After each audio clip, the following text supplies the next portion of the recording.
চারদিকে শুধু অথই পানি। এই পানির নিচেই চাপা পড়ে আছে হাজারো কৃষকের ঘাম আর কষ্টের বোরো ধান। অতিবৃষ্টিতে প্রকৃতি কেড়ে নিয়েছে স্বপ্ন, আর এখন মানুষ কেড়ে নিতে চাইছে শেষ সম্বলটুকু। সুনামগঞ্জের দিরাই উপজেলার বরম হাওরে অতিবৃষ্টিতে তলিয়ে যাওয়া কৃষকদের বোরো ধান লুটের অভিযোগ উঠেছে। মঙ্গলবার বেলা 11টার দিকে হাওরের ডাঙ্গাডহর ও ডাইয়ারগাঁও গ্রামের কৃষকদের পানিতে ডুবে থাকা জমির ধান কেটে নিয়ে যাওয়ার চেষ্টা করে একদল লোক।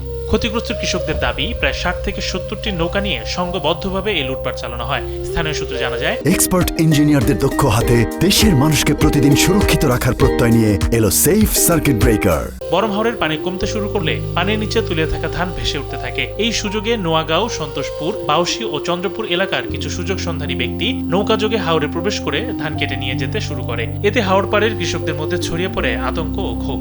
এদিকে ধান লুটের খবর পেয়ে পুলিশের একটি দল দ্রুত হাওরে অভিযান পরিচালনা করে। পুলিশের উপস্থিতি টের পেয়ে অভিযুক্তরা নৌকা নিয়ে দ্রুত এলাকা ছেড়ে পালিয়ে যায়।